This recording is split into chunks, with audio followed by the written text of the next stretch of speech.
Are you ready? Yes, you're ready. Frankie! Yeah, God. Say, I am strong. I'm not afraid.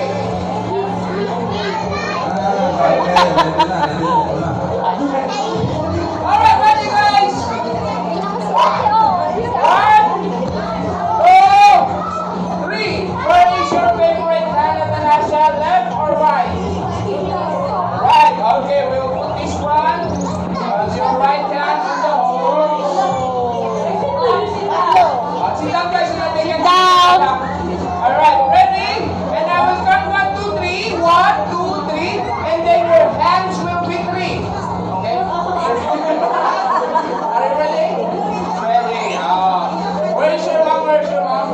Here. Ayun, you say bye-bye to your mom. Alright, ready guys? For those who are scared guys, don't worry. I am a professional clown magician. I got my license and I have professional license from